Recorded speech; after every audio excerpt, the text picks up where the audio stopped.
Very excited to introduce you guys to today's guest. On today's episode, I interview the author of the book, Caponomics, How NFL Champions Are Built and Dynasties Are Destroyed. He's the host of the 10PATX Chats podcast and as a 10th Planet Jiu-Jitsu Austin purple belt. Welcome to the Winner's Circle, Zack Moore. Derek, thanks for having me. I appreciate it. Yeah, I'm excited to catch up and have you on for this great conversation. So there's a lot of chaos going on in the world right now, a lot of negativity, a lot of bullshit. But that's not what this podcast is about. This podcast is meant to be a light, something to inspire, uplift, and empower our listeners. So let's start on a really positive note. Zack Moore, what do you love? What do you love about your world right now? 10th Planet, dude. We had a great seminar yesterday. PJ Barch came into town. We've got great coaches. We got really great people. My girlfriend, met her there. Her two boys. And Eddie came into town yesterday, so I got to see Eddie, hang out with him, talk to him. Joe Rogan ended up coming in the gym. So our community's growing, and being in Austin right now, as we were talking about before this, is just a really exciting time. So getting to be here and be around the people I'm around is the thing, the most important thing. Mm-hmm. So one way that I feel is a great way for our listeners to get to know our guest is this next question, where I ask you about your mission.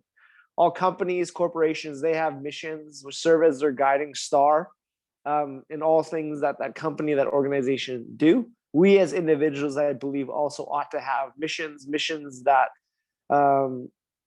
guide us in all that we do, our personal lives, our professional lives, and everything in between. And that mission is always changing. But right here, right now, what is your mission? What is speaking to you today? So 2020 taught me a lot about where I wanted to go with my career and what I wanted to do, and what was important. Like I said, the thing is the people I'm around. So taking what we're building and taking all of that, it's just my mission really is, I found that jiu-jitsu is this really great tool to learn, to teach, to just exchange information and exchange a perspective that then provides you with the ability to see your world for yourself more clearly through the art of self-expression. I've been thinking a lot about, I've always been a kid and then an adult who needed to move to, and we don't think about it as an expression, but just the more I get into jiu-jitsu and the more I'm able to express on the mat through the art, and the more loose I get, and you just really gain a appreciation for the value of the self-expression of movement. And then also the way that you learn in jiu-jitsu is both, it can be verbal, it can be, you can write it out, you can do it. And doing, as we know, doing things and going through them and reaching new levels, that's the best way to learn it, right? I went to a ton of school, but doing stuff and learning under Curtis Hembroff, my black belt here and now in Alaska, learning under him and learning from him and doing and seeing him do things. I've learned so much under his tutelage. So there's the on the mat and then the off the mat stuff I've learned, but the doing of it, and then there's the watching, and then the talking about it. There's just so many different ways to learn. So you get to understand the process of learning for yourself. And then I just think the people that we're around ends up putting us in a very unique relationship in terms of the knowledge that we have of each other. We roll with each other. That someone has a different, they just have something inside them that has compelled them to get so good at jiu-jitsu that, these are people that, what it was like to be a white belt and to go up against a brown belt, and then you're rolling with them. And then you have that knowledge of how good they are and what that takes. And so there's just it's an incredible, so my mission is just really to make people better. And rightly, we talked about it and we're going to get into it, addiction. Our gym has quite a few guys who have dealt with addiction, myself included. And the mission is that I've learned so much through that I can pass on through teaching jiu-jitsu or being around the gym or the other things that I do for the gym, the writing, the expression there. we've got some stuff we're working on with writing too, you know, that hopefully comes together. But yeah, it's just like all of it, you know. So let's trace things back and let's examine the origin to your jujitsu, to your jujitsu passion. And it is started well before jujitsu. So let's start back right from the beginning. Where did you grow up? I grew up in New Jersey, Bergen County, a place called Wyckoff, right outside New York. So you'll catch a New York accent, a little bit of it, depending on how I'm feeling. So I'm from right out there. My parents brought me to a Yankee game when I was 3. And the next day I wanted to go out in the field, and that was kind of when it was born. And obviously, you know, now playing the role that I have in Luca and Mateo's lives, you see the importance of a kid like myself having an activity that burns out the battery just for the sake of the sanity of the parents, and for the sanity of the child as well, obviously, right? I didn't learn until a little bit later in life the importance of that burning out the battery until I didn't do it. And then but anyway, so I was high school, broke my foot my junior year of high school. So I had to be an underdog my senior year. I wanted to play college football really bad, and I ended up earning an opportunity for myself as a recruited walk-on at the University of Rhode Island. The coach who brought me on was a guy named Darren Rizzi, he left during my freshman year, and it was his first year, but he had an opportunity to be a special teams coordinator in the NFL, and he's been there ever since. So he's a phenomenal guy, a phenomenal leader. And as I was thinking about this, as I noticed throughout my life, I had so many really strong men through athletics. So it wasn't just my dad that was instilling that, or my grandpa. Like I have a great dad, I have great grandparents, I have all that. But then I also had the benefit of all of these coaches that provided me an example of a standard that I was trying to reach. And so Rizzy was one of those guys, you know, just like you were always nervous you were doing something wrong, because he was such a hardcore guy that you didn't want to let down. So I played. I was recruited to walk on there. I earned a scholarship. I twisted up my ankle, so I never reached my full potential there. I also had a really serious neck injury where I herniated three discs, and ended up just off the rails. You know, just how it's a very common story now, right? I'm reading a book about addiction too. I'm always reading a couple books. I don't, you know, I would imagine you're the same. You got 3 books you're reading and you're interested in, and I'm reading this book about addiction, and just hearing the stories, putting me in, like having a kind of an academic go through the issues of the opiate epidemic in America, and just the amount of people that just the way the prescriptions came about, and how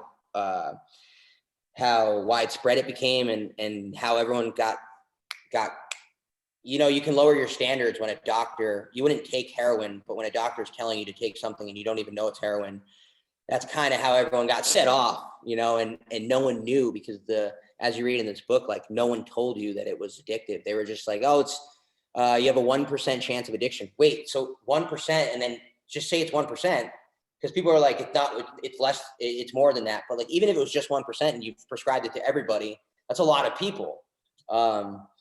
So it's just kind of, my life kind of got derailed for a few years. And then, you know, coming to jiu-jitsu, obviously, right? I mean, like we all are so inspired by, you know, whether it's Joe Rogan, whether it's Brendan Schaub, or whether it's Eddie Bravo.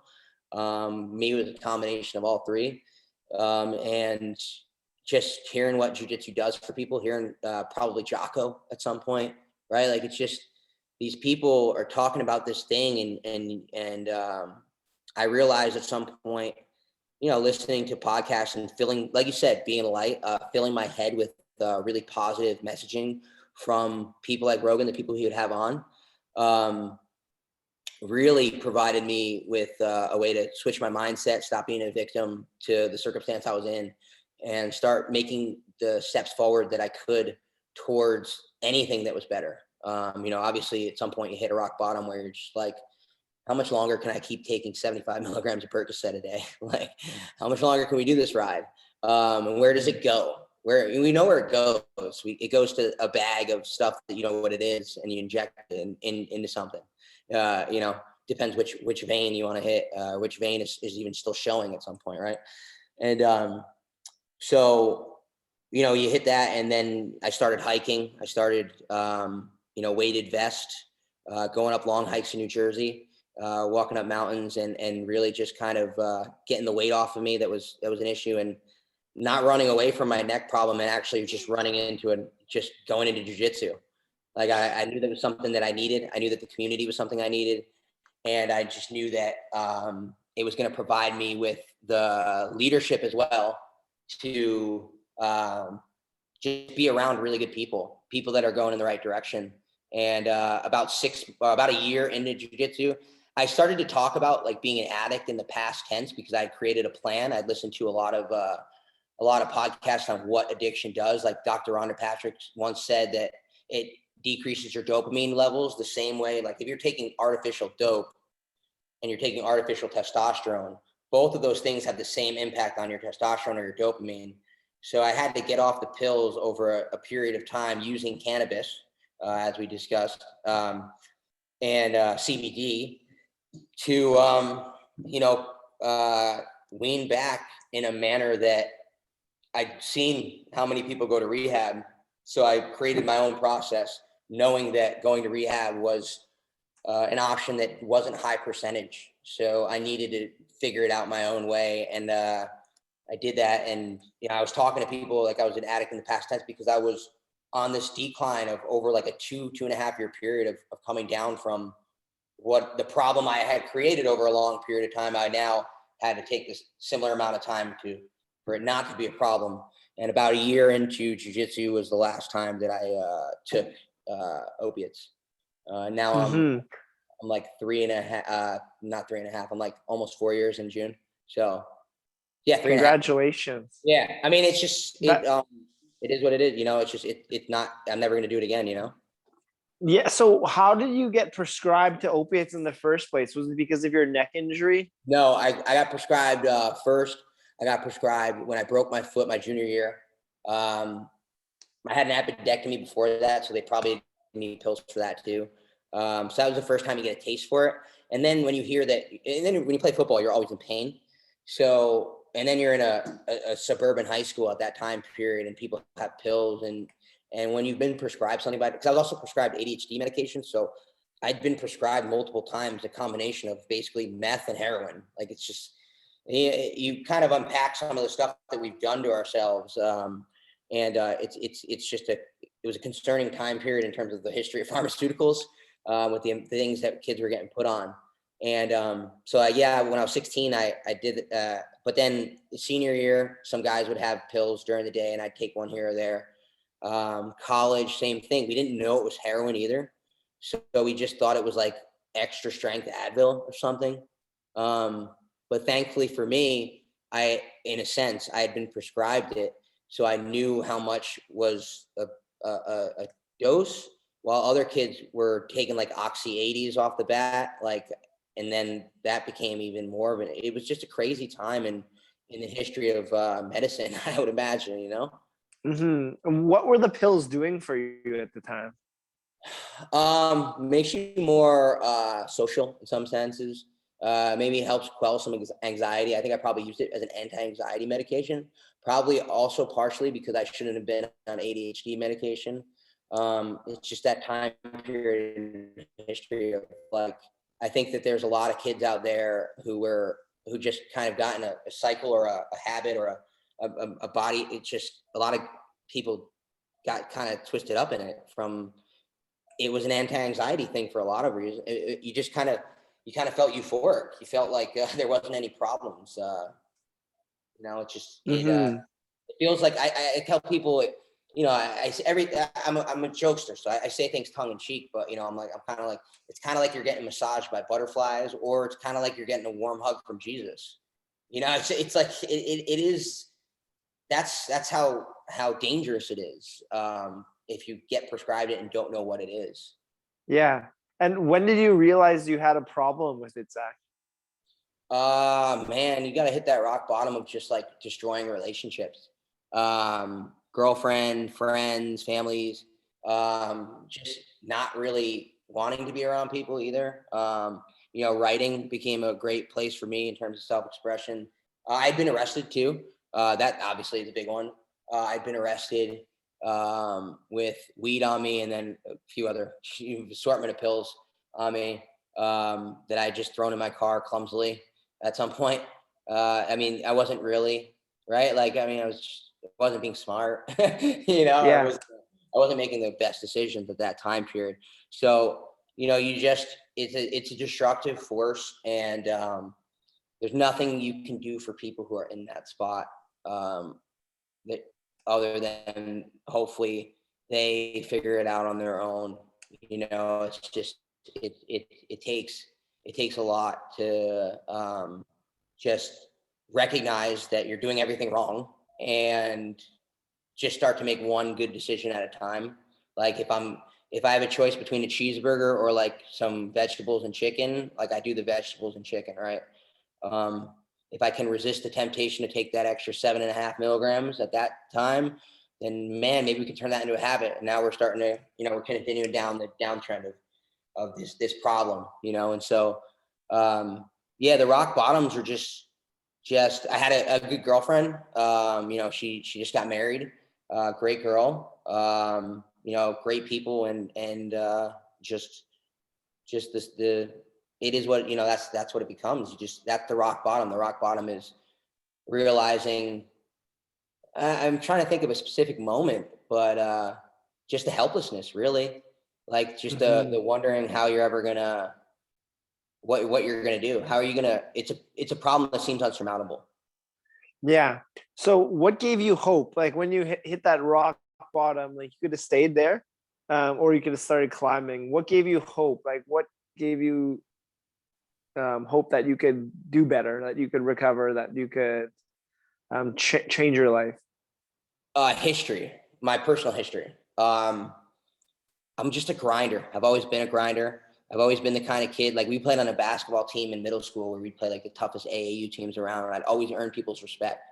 I was a real big, like I played great defense. Like basketball taught me a lot. I played really great defense. And then, football became the thing that I wanted to test myself in to see how far I could go with it. And I was a quarterback until my junior year. And then I broke my foot playing a brand new position. And then my senior year, I impressed people playing that position, and I had a history of really just reaching for difficult goals and accomplishing them. But I also have had, like I said, I had a lot of really good mentors. My trainer, as you know, at On It Gym, it used to be the DeFranco's gym. So the guy that I used to train with was a guy named Joe DeFranco, who also helped build Brian Cushing into the kind of athlete he was as an NFL linebacker, and along a list of other NFL players, And so Joe was a really good guy. And, I learned from him. I learned from coaches, my youth coaches. I just think I thought about all of the people that had invested time in me, and what those investments meant, and what kind of people they were or they are. And, it's just the list as I thought about it is just a lot of like just really first class people. And I just didn't want to be a failure because I use I like to use, I say things like blessed and blessings a lot, or like at the gym, like I say, like we are the most blessed, like just like I'm not a religious person, but like there's something very positive about that, right? And for me personally too, like I have great parents and grandparents, and the thing that makes you realize is just that the other thing is too is that other people have done it before too. Like you start to realize what's your excuse to not figure this out. Like you don't think other people have been in pain and not taken painkillers or opiates, and so I think that just the investment of people, really impactful. So you went to college, I think it was Rhode Island, right, for football? Yes. And then you were overcome by addiction problem to Percocets and OxyContins, opiums, right? Yeah, surely. It started in college because we were all messing around with it. That's what football players did at that time period, unfortunately. Yeah. So, after college was when it started to go downhill when I didn't have any direction. Yeah, and you recognized you had a problem. You started hiking. You started getting things in order with your writing, with your life, and then you discovered jujitsu. Yeah. That's a big step. Like going into a jujitsu first class is difficult for a lot of people, especially for former athletes who've had success in athletics.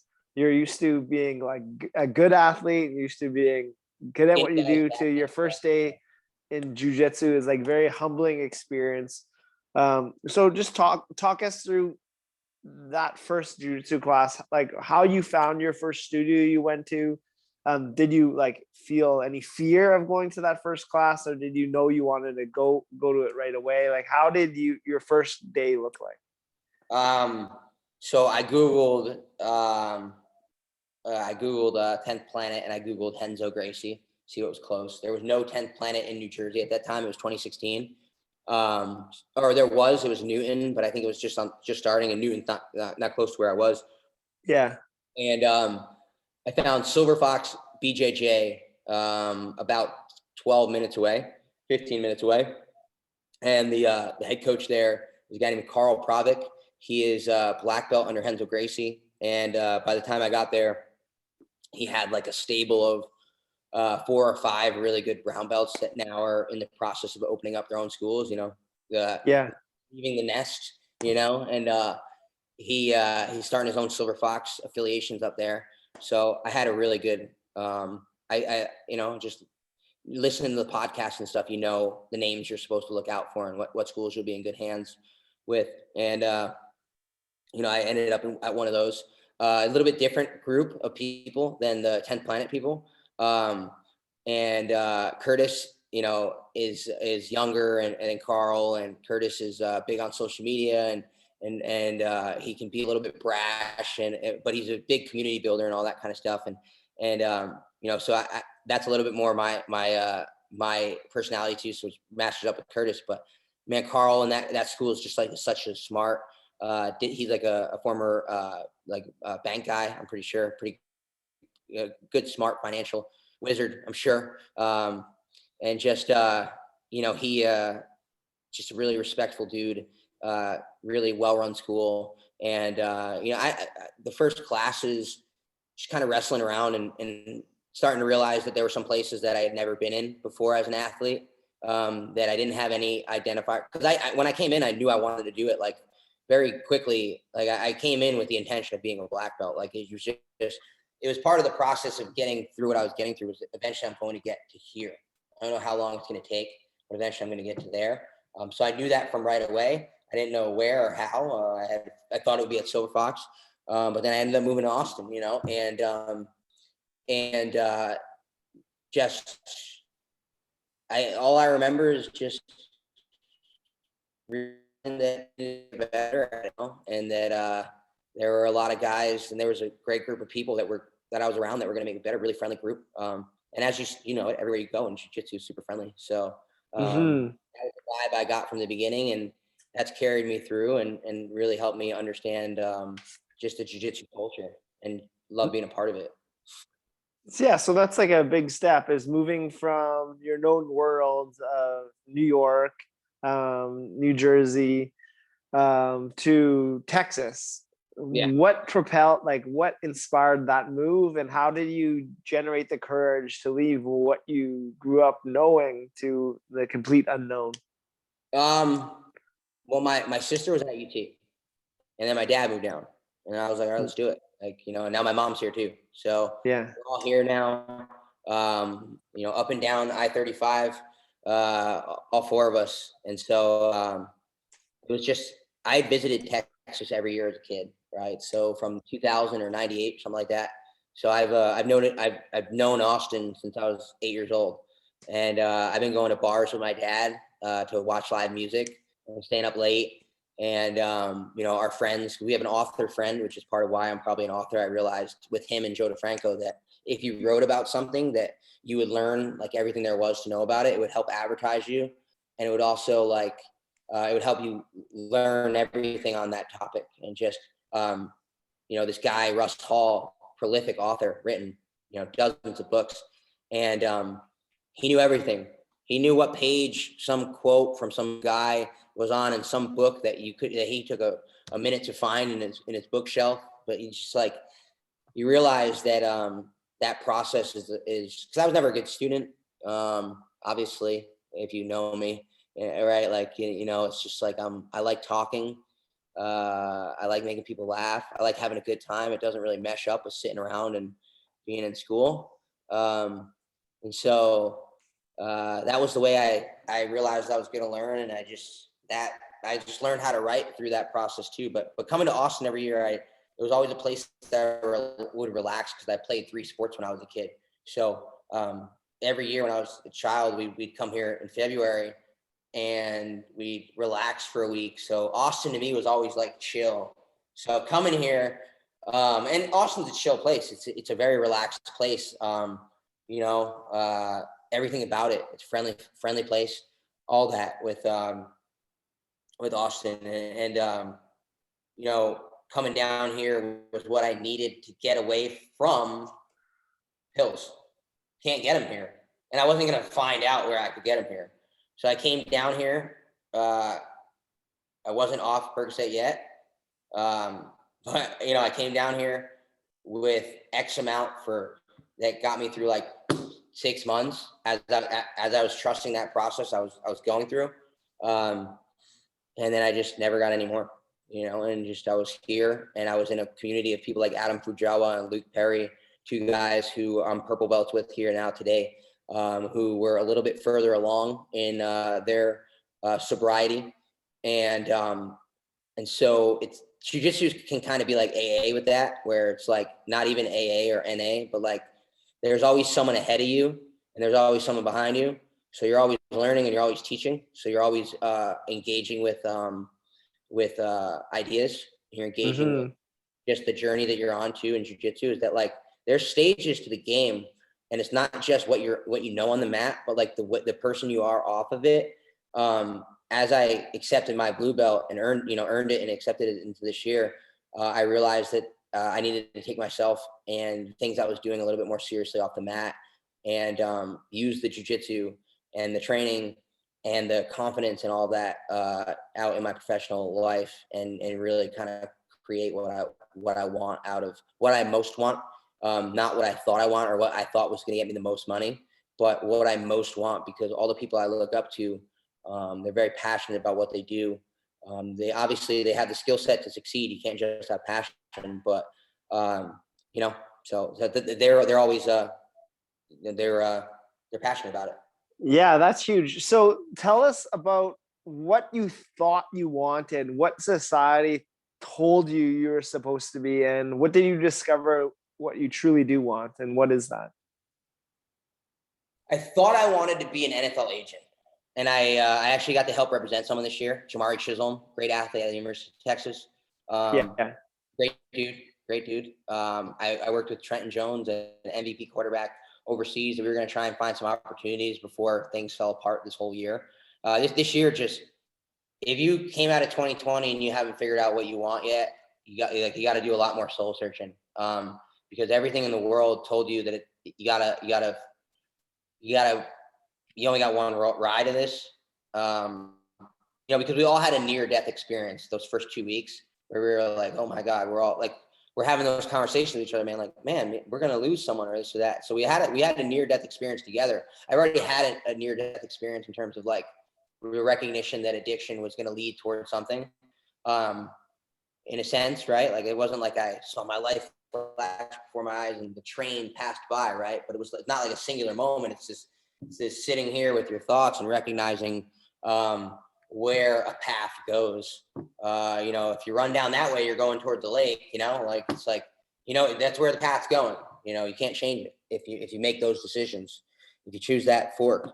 And what was the exact question again, so I can get right back on? So you thought you wanted to be an NFL agent.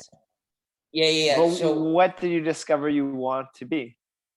I want to just express myself in a manner that serves others to better perceive reality. That's the thing about the podcast, is getting to have conversations with people where there's a lot of things like I said, like a lot of my leaders have been very masculine, like good men, really good men like that. And I want to be that for like, Jamie's boys. Right. And then it's like, kind of like just trying to do the right things and learn the right way of living through this thing of jiu-jitsu that teaches us.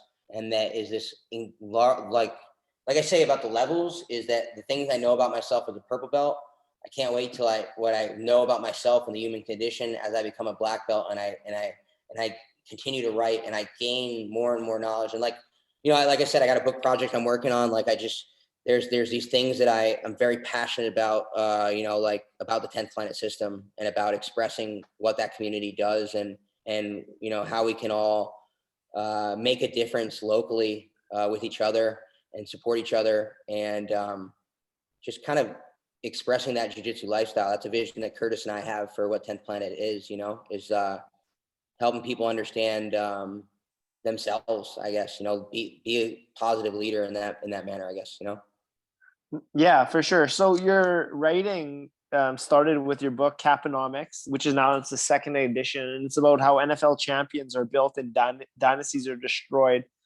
Could you talk to us about that first book, how that got created, the second edition, and then moving forward, are you transitioning from writing about NFL to now writing about jiu-jitsu, it seems? So let's talk about your authorship. So I wanted to learn everything there was about contracts because I wanted to be an agent. So and it just was an interesting skill set, a way to set myself apart. I'm like I talked about Brian Cushing. He's now doing jiu-jitsu as well. And so he left one really good agent for another really good agent because the second agent knew everything about contracts. So I realized that there was an opportunity to make myself a subject matter expert in that field based on my education from Rhode Island. And I also have a master's in business from Rutgers. And so I learned, I recognized an opportunity to basically explain how NFL champions are constructed in the salary cap era, because every team has the same amount of money to spend. And with that, like how you spend that money is how you execute on the field, what you create, what you put on the field. And kind of similarly, the thing that I learned through that process was, what are the things time management, right? Like, what are we doing with our day, our 24 hours? How are we spending that to maximize what we want and what our mission and our goals are, right? So how are we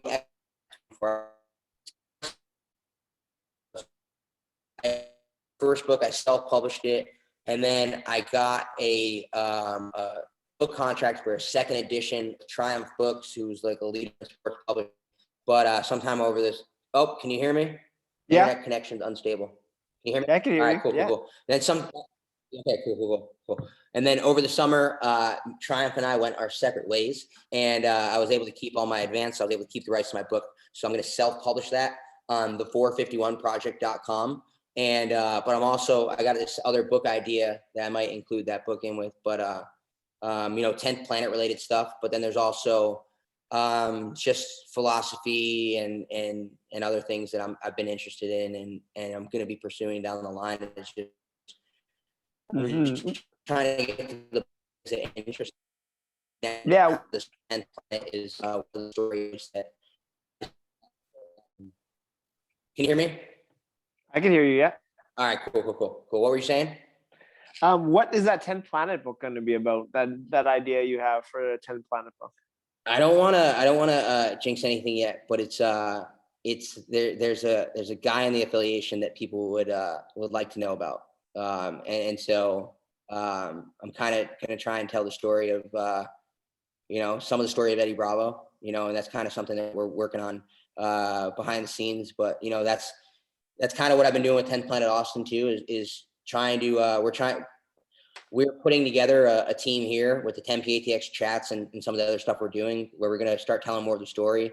And whether that's in book form or another form, there's so much to learn from Eddie, and there's so much to learn from the innovation of what he's created and the underdog story of this guy who's, when you really think about it, seeing Eddie yesterday, let's get back to, Eddie Eddie jokes around. He's like, I want to get off the conspiracy stuff because all my people know. I'm not going to change it. All my people know now. So we can get on that story of what is it about Eddie that makes him so special? Why was he able to beat Hoyler Gracie really twice? Like the second matchup was a draw, but like he twisted that dude's knee up real bad. I won't call him Hoyler. Sorry, respect to Hoyler. I won't call him that dude, but he twisted Mr. Gracie's knee up pretty bad. And you think about Eddie, like he didn't start training until his 20s. Like it's an incredible underdog story, and there's so much about him and about who he is that's inspirational to people within the system. People like myself who are creatives. People like there's a coach who I talk to all the time. And, I don't know if the world knows this, but he wants to be a comedian one day, right? Like, it's just like Eddie inspires all of us so much by basically profiting off of being himself and, spreading the love of jiu-jitsu and, being an outsider who everyone eventually had to recognize knew what he was doing. People wanted to, in football, like, college offense stuff, like stuff in college, like spread offense, like spread the 4 receivers, throw the ball downfield. People were like, oh, that's college stuff. That'll never work in the pros. The option, that'll never work in the pros, right? But Eddie's kind of like the same thing as that. But like, that's what they would say about him, and now he's proven that the stuff he creates and then the system he's created off of learning from everyone else and keeping a dynamic, fluid system that he then spreads out to 120 schools. I mean, there's so much about his story that's impressive. He's created a language. He's created a business. He's created a movement. He's been a great competitor. He's been a great coach. He's created great coaches. So there's so much about Eddie that's just like, he's so good at so many things, and he's a great promoter, and trying to capture what that is and what we can all gain from that. It would be an incredible thing to put on paper and to capture in a book, Mm-hmm. So you've been able to capture a lot of great conversation with your podcast, 10P ATX Chats. Talk to us about the origin of that podcast, and what have you learned by being host of that podcast that you did not know before? Well, Curtis did 10P ATX radio when we were just starting out, and then he just kind of gave it over to me, and I started hosting 10P ATX Chats. And we did that for about 4 or 5 months. And then now we're recalibrating with we have a business partner that we're going to start doing some other stuff with. So we're going to put together the production team and stuff. And we just want to make it as professional as possible. I wanted to get the reps in, right? So we set up a room. We had mics. We had 2 of us in a room. And now we want to get to the point where we're putting out good video and all those kinds of things too. But sitting down across from my teammates, I'm probably one of the great conversations was Michael Plaster. Michael Plaster educated me on some of the stuff like going on in Hollywood in terms of who finances what and everything. And I just had great conversations there. Phil Schwartz tells me about the history of 10th Planet. And, I didn't realize how impactful maybe that 2014 Metamoris match between Eddie and Hoyler was, right? And people prior to that thought 10th Planet was just like this weird voodoo that they do over there, those weird stoner guys, and I mean, talk about being an outsider, right? I mean, he's got a bunch of macho Brazilians, and Helio is I'm reading the book about the origin, opening closed guard by Robert Drysdale, and he's talking about Helio telling Carlos that marijuana will ruin your life, and you got Eddie Bravo over here. So he's such an outsider from that perspective, and people just thought he was whatever. They didn't realize what was inside him, and it's always the outsiders that change perspective and change the world and change reality. That second win or that draw solidified 10th Planet, and then I've had conversations with, I had a really great conversation with Adam Fujawa about his journey with addiction. I just feel like everything within this jiu-jitsu journey and the conversations that we have on the mat are really, it's the self-knowledge and leadership and just build community. We got a really good, it all kind of flows together. Yeah. So throughout your journey, throughout your path, you've met and referred to a lot of mentors you've had along your journey. A guy named Rizzo, I think Coach Rizzo, maybe. I don't Rizzy, know. yeah. Rizzy. Okay. Joe DeFranco, Curtis Hembroff, Eddie Bravo, Russ Hall, and many more. So let's just take a moment to pick 3 of the mentors who left the most notable impact on your being, and what were the key takeaways you learned from those 3 individuals? All right. So first off, I have to say my dad. I have a really good relationship with my dad. I want to add him in there. So I'm not like, you might see this and be like, dick, dude. But yeah, he's very educated. Him and I have very long conversations about just the world. I've learned so much from him about, but just he knows everything. He just seems to know everything. I don't think a lot of people say that about their dad, even if they, and I think it's great that I have that relationship with him. So I don't know. I think that just across the board, I mean, he's my editor too. He's been my editor through this process. So I've worked on him with these books when I'm self-publishing them. So I've kind of had that experience with him where I've learned to edit. I've learned the process of thinking too, like the process of really working on your work and editing and thinking about things and spending the day gnawing on something that you're just sitting in your car and you're driving and something comes along, you write it down. I've created an entire process for writing because of what he's taught me. Another one would be this guy named Dr.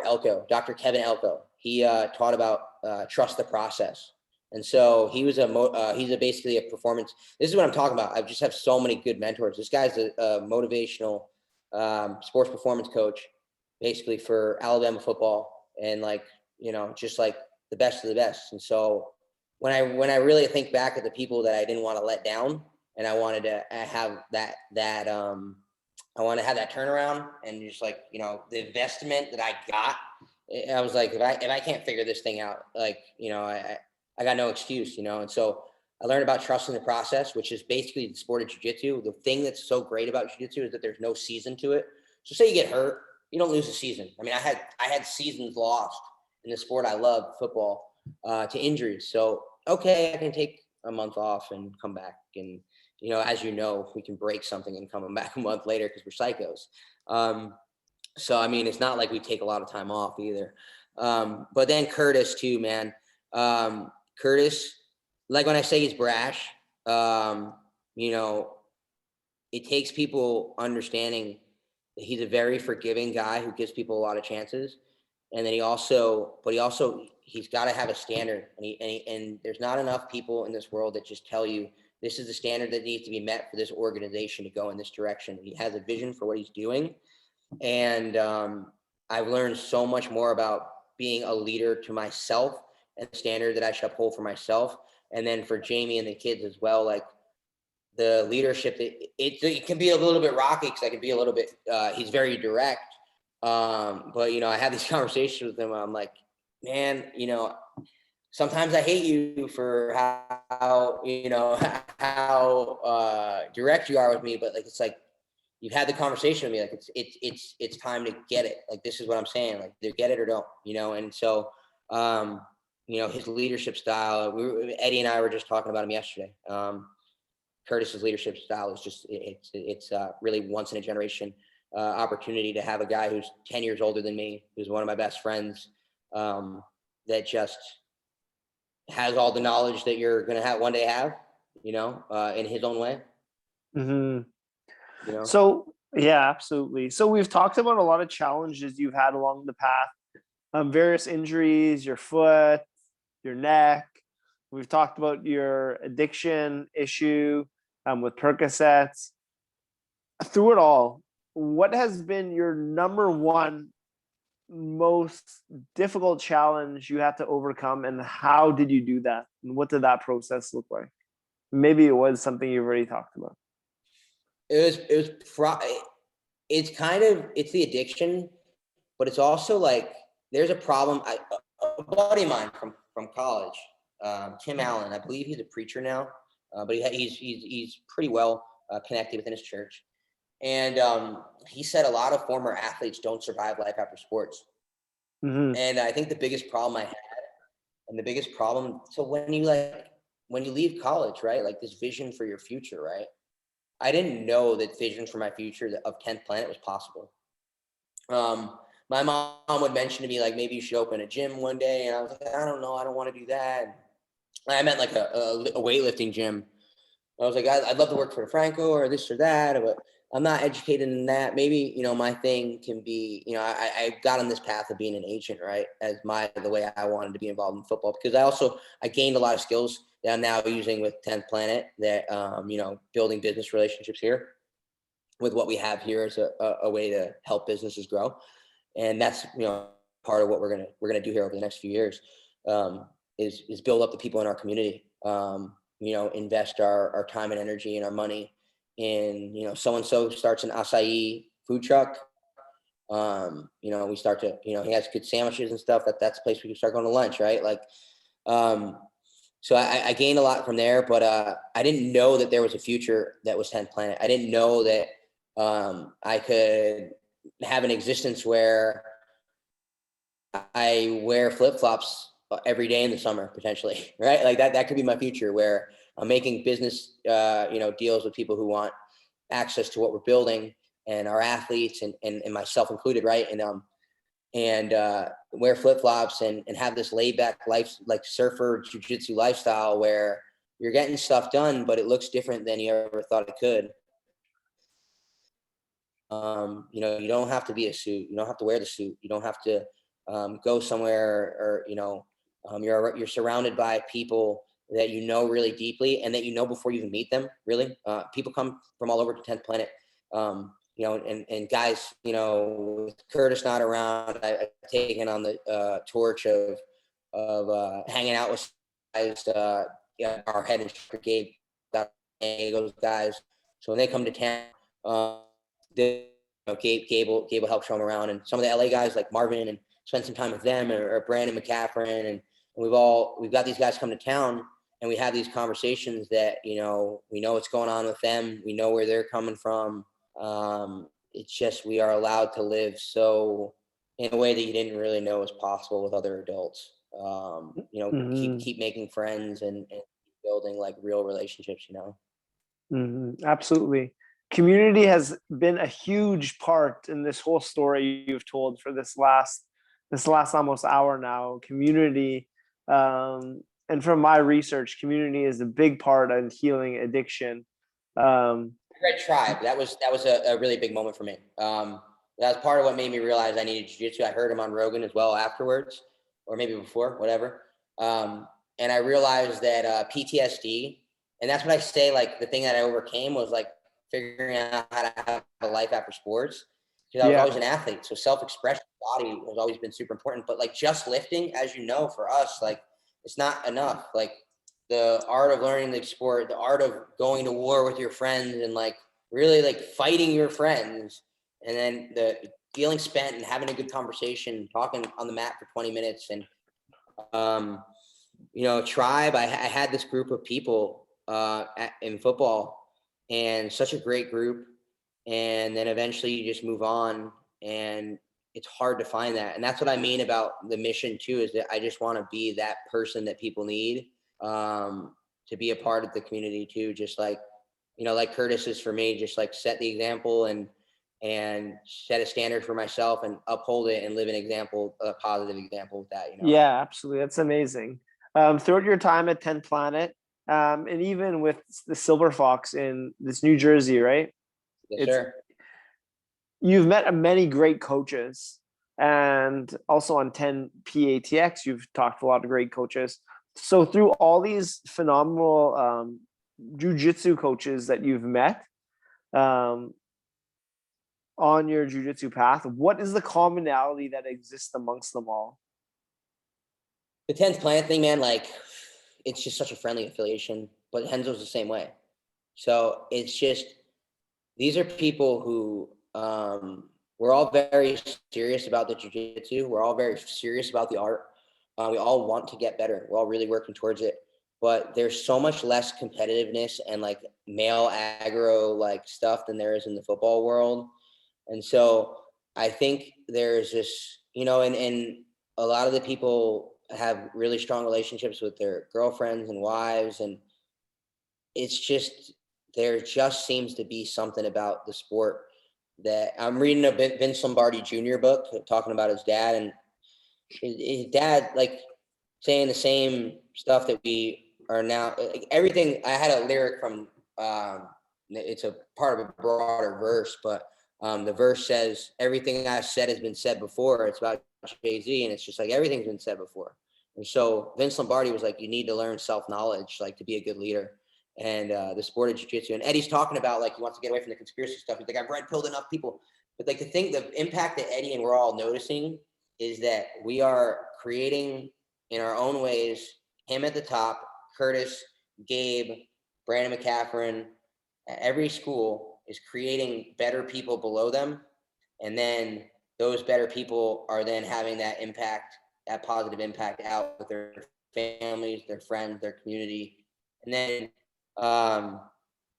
just that whole leadership kind of hierarchy, that's how you make the world a better place too. So we're Absolutely. just hopefully just, so, and I think that Eddie recognizes that too. It's just like, that's the real impact on the ground. And, we're all kind of in this place where we're all trying to build up our own media.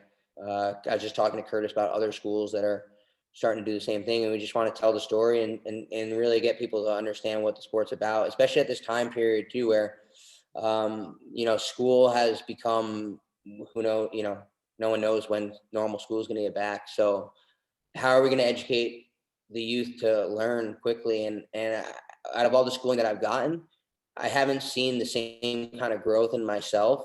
Maybe it's maturity. Maybe it's the fact that I'm 30 now and I'm not 20, right? But the impact that learning jiu-jitsu and the people I'm around here has been really remarkable to myself, to my own vision of myself and the growth. And I don't mean remarkable in the sense of like, look at me, remarkable, right? But like, it's remarkable to myself versus all the history I have with learning.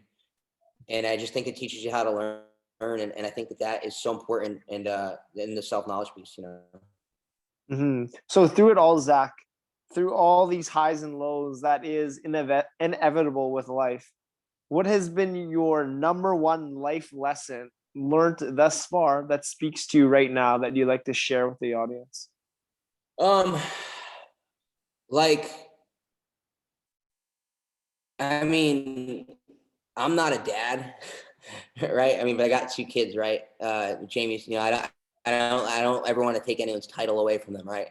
But I play a parental role in their lives, and just and same engagement that I have with people at the gym. People know I care. Sometimes I may care too much about something, and I might, I might care too much. I might be ranting about this or that. But like, it's just like, the boys know I care about them. The people I'm around know I care about them. They know they can bring something up with me, and I just try to be positive and show a lot of love.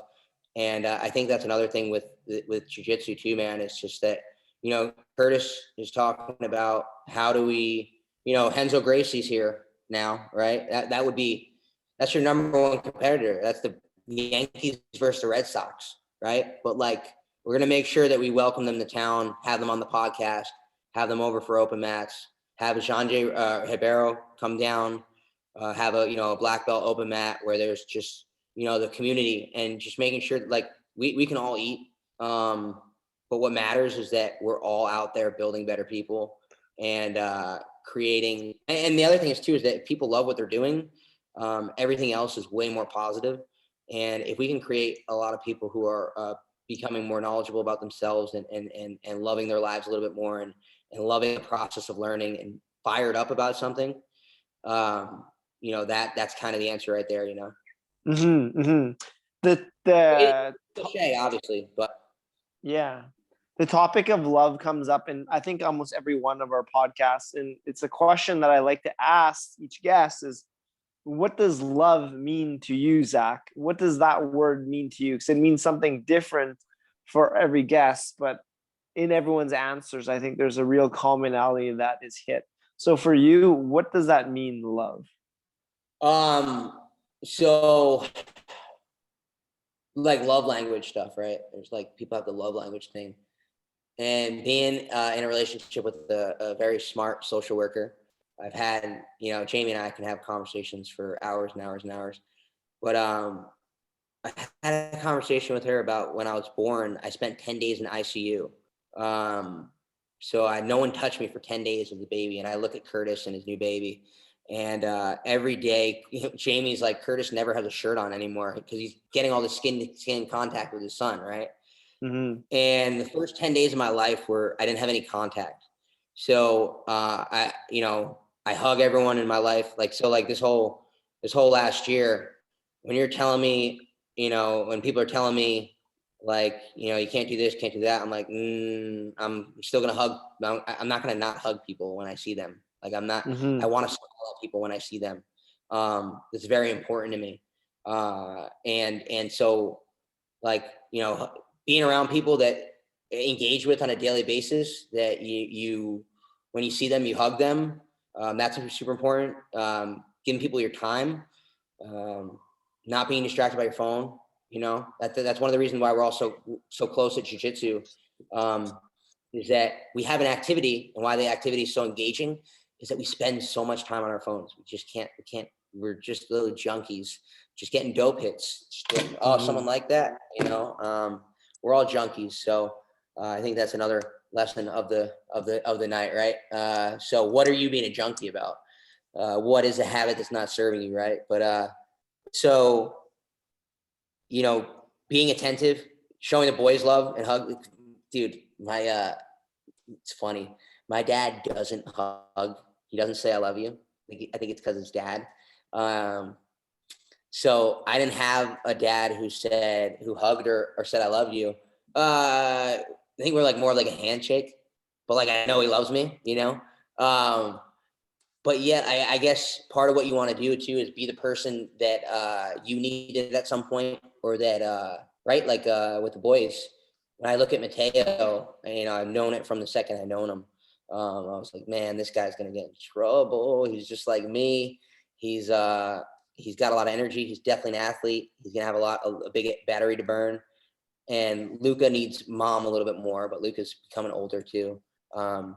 So, but just being able to serve them in the way that I can, and just be the guy that I think that Mateo needs, and both of them need, but Mateo, especially with his personality, or the personality we know. Luca's developing his right now. He's got zinger, calling me bald and stuff. I'm not bald. I just wear my hat a lot now, but everything, but they know that one day my hair is going to fall out, and I might just shave it on them and just show them I'm okay with it. You're not gonna mess with me anymore.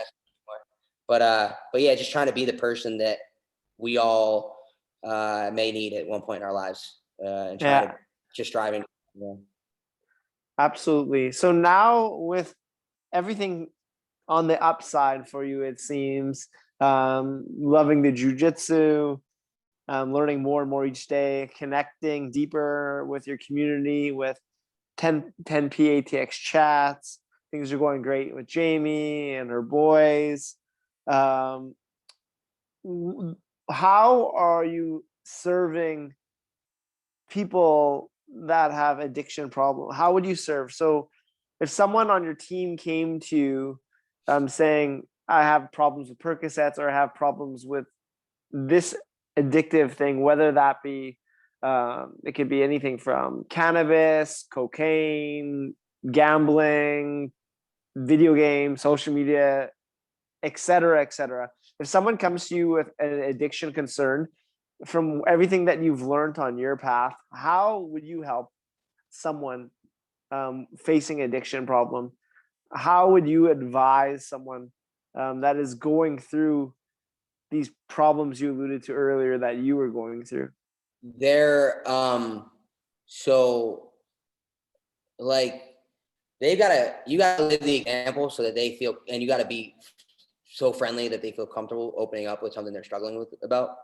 Yeah. So there's a guy at work, just today, he just started talking to me about like, he's trying to get his like weight in order, and he has like goals that he's going towards and stuff like that. And so just like trying to answer, like they'll let you know that they're trying to figure something out. And then it's with him, like, cause people are more open to tell you that they've got like a weight problem or like a food problem, because you can tell. You can't necessarily tell with the pills, but if I noticed anything with someone, I would be like, hey, like, what's going on? We haven't run into,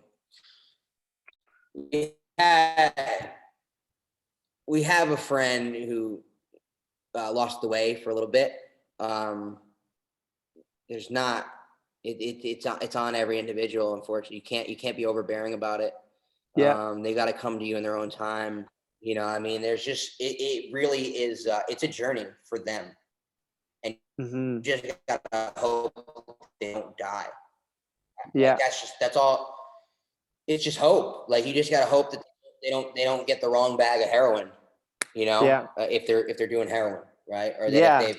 if they can get Percocet, to find a good doctor. One of the issues that I always had with Percocet was that I was in New Jersey prior to weed being legal. Now you can have 6 ounces of weed in New Jersey, so I would have never gotten arrested. Maybe I needed to get arrested though, to Yeah. figure it out, right? But because part of the reason weed's illegal is so that they can smell weed, and then they can search your car for everything else, and then Yeah. or just get you on weed, right? But at that time, I was going to pain management, right? Like, I had a legitimate reason, like 3 herniated discs, and I do a lot of yoga too. I've done a lot of yoga over the years to make sure that to sort out all those issues. And over that time, you weren't allowed to use weed while you were on in pain management. So it was just a scenario that it was set up that just you couldn't wean off while you were on pain management. So you had to do it the wrong way. So you had to just go somewhere else. You had to buy things legally. And so it just, you hope that they found maybe someone who can help them wean off or has a process for them.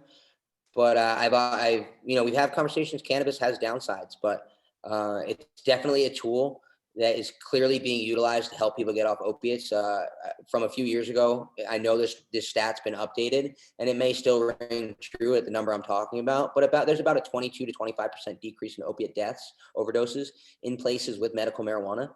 I think that number is only going to increase as more people understand, and hopefully over time, people like myself can just kind of communicate like, hey, you might smoke or take too many edibles or smoke too much weed, or it's not like it's not an ideal scenario. You shouldn't be doing a ton of drugs anyway. But if you need that to get off opiates, it can help you get there. And just know that there's always a way to fight what you're fighting, and that book I'm telling you about, that it's called Dreamland.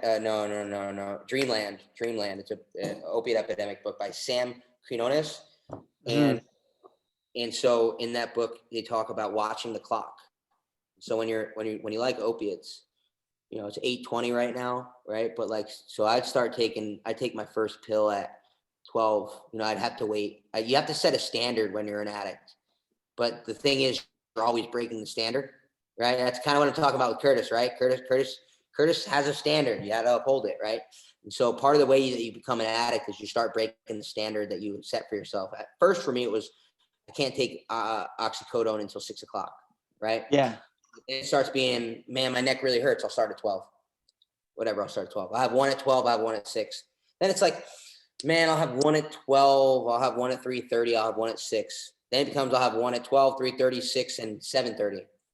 Then it becomes, right, it keeps going. Then you'll have one at 9. You'll add one at the end. So it's just like part of the war that you're in is how long can I delay the next one, so that I can then delay the next one, and then I can then maybe delay the next one.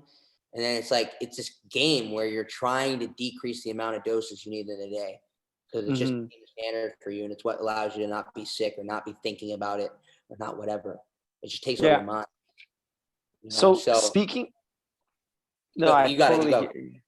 No, I was saying, speaking of standards, what are the standards that you've implemented into your life to take care of your self-care, mental, physical, spiritual, and emotional?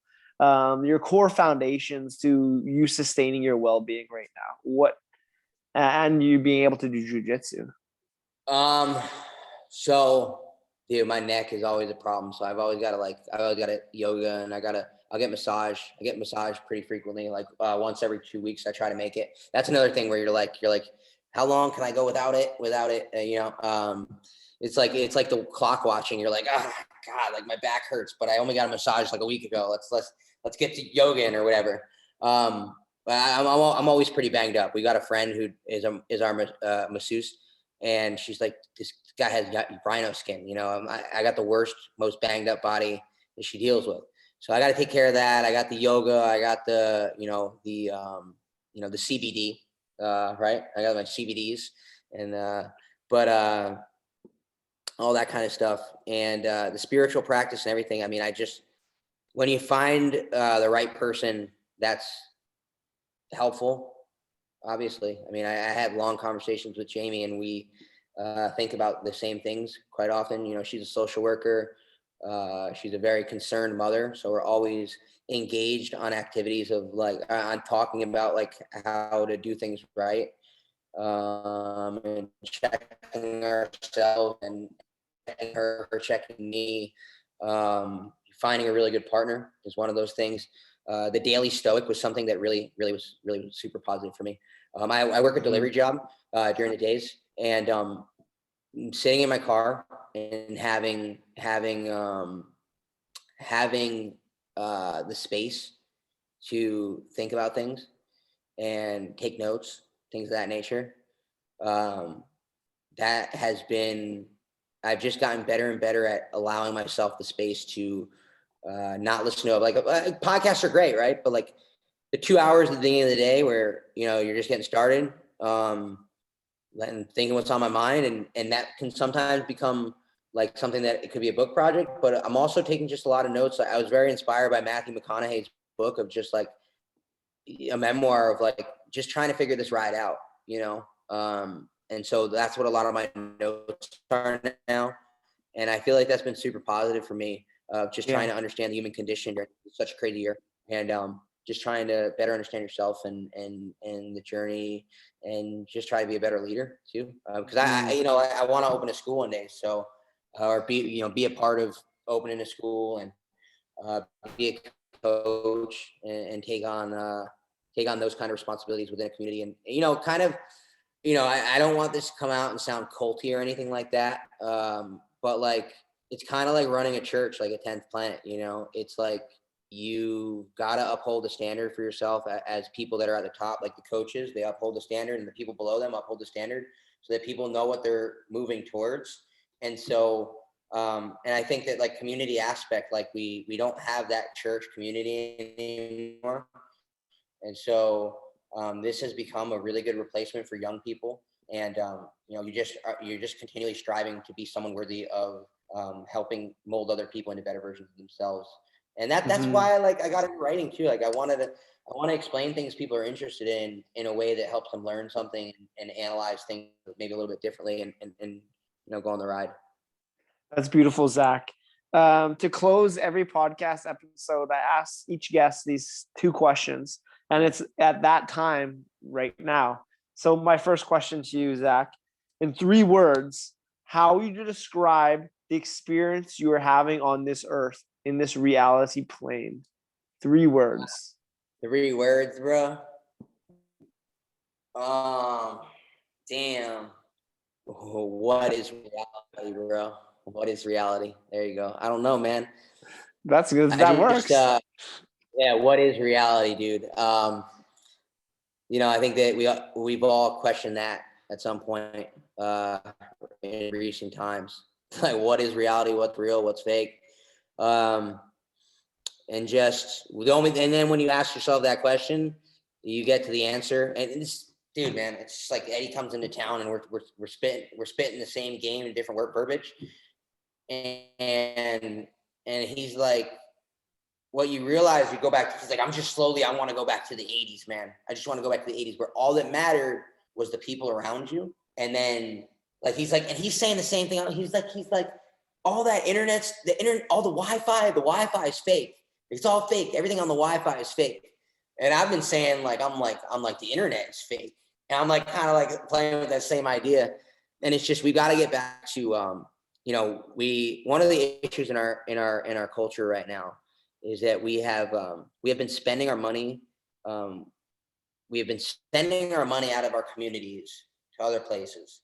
And how do we retain as much money as we can for the people around us so that we can all win? And the people that are a part of that tribe, that whether that tribe's here or whether that tribe's crosses the border and is Canada too, whether it's in LA, Florida, wherever, or like figuring out how to spend your money with the people close to you and building systems and communities that do that, so that that's how we make an impact. Because not like, how else are we going to make an impact? How else are we going to fight the tide of whatever, and just kind of fight for each other? Yeah, I agree. I believe money is a form of energy, and your question, what is reality? I think from my experience, reality can be whatever we choose. Yeah. We truly have that power. Yeah. So we are like little gods, right? Like we are our own little god. Like I don't say that arrogantly. I mean, like when you understand, you have that edible hit and you're just like laying in bed and you're like, I'm not even Zack Moore, bro. I'm just like a human. I'm just like a thing, right? And like when you realize that, and you kind of, I'm not like a heavily religious person, right? But like, I definitely very spiritual, even though that sounds woo-woo now because we all say it. We're all saying it.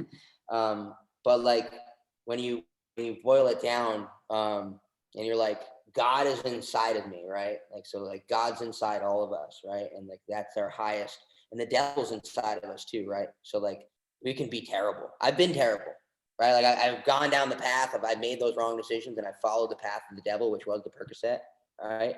And I ended up finding myself in hell. And so I found, and I did the right things, and then I found myself in a place that I couldn't imagine being a part of creating, right? So we all have this little power inside of us to be to create the heaven that we want or create the hell that we want. And so from a spiritual, perspective, I agree. I agree wholly. And instead of saying you're spiritual, it's be it. And I feel you are doing that. You're being the change. You're leading by example. You're leading with that light.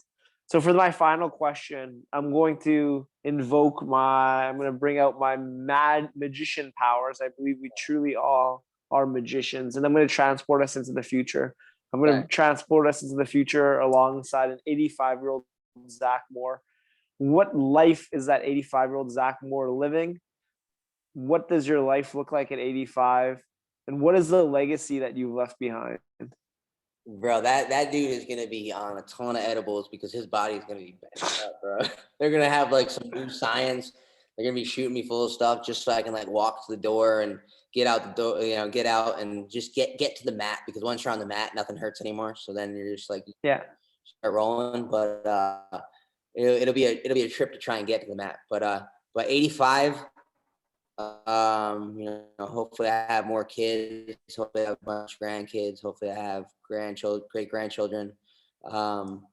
Hopefully, more importantly, we have turned 10th Planet into something that is as, without watering it down, is as widespread as it can possibly be at that moment in time.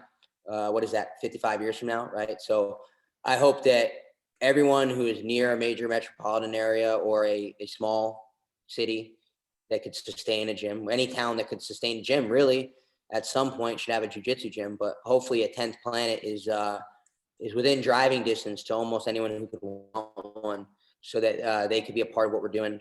From a writing perspective, I hope that I've told some stories about some people that have inspired people to make a change, to better themselves, like the topic we talked about, like an Eddie Bravo.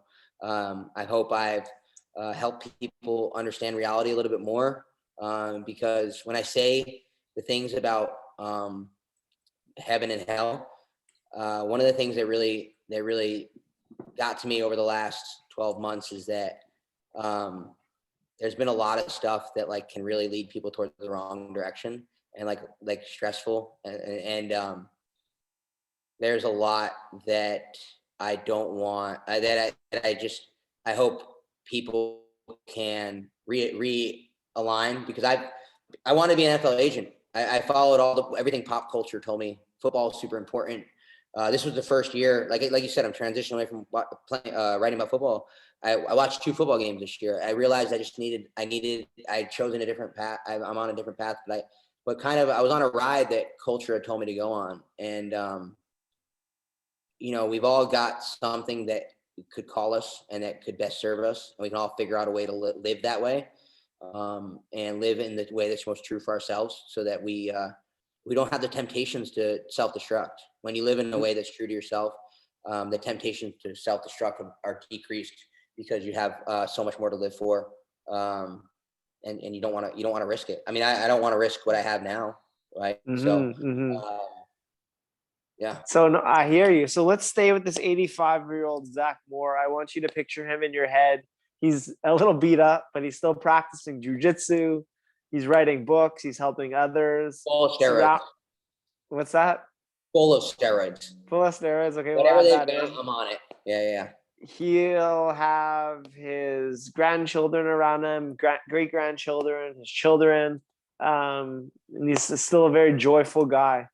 So I want you to picture this 85-year-old in your mind, and I'm not going to leave us in the future because all we have is the now, again and again and again. So I'm going to bring you back into the now, the present day, 2021. And that 85-year-old Zack Moore, he leaves us a message. What does he whisper to you in your ear? Dude, what does he whisper in my ear? I mean, just keep doing it. Like, just keep doing what feels right. I'm, like I said, I'm a very blessed person. If I just do the right thing, what feels right for myself, and I stay on the path I'm on right now, and I just keep adjusting, making the slight adjustments and improving and focusing on the right pot. Just make sure you're focusing on the jiu-jitsu, you're focusing on the self-expression, and you're focusing on the process, whatever the process is, because writing and jiu-jitsu, similar process, man. In terms of just that you have to you sit down, you do it, you figure out your way to do it, you figure out how you learn it, you figure out what you like doing, you figure out just how it goes together, and you keep getting better at it. And then as that goes along, if you keep doing it, you find yourself in a better position to do a little bit more of that. Do it at a higher level. Like put yourself in an opportunity to write that next book and whatever that next one is, and just continue to explore and just be someone that can be a steadying voice like I am for, some of my friends, Absolutely. For those listening that want to follow you along on your jiu-jitsu, your writing, your life adventures, where can they find you? Where can they connect? You can find me on Instagram, Zack Moore 10P, Zack with a K, Moore with 2 O's. 10P ATX Chats is also on Instagram as well.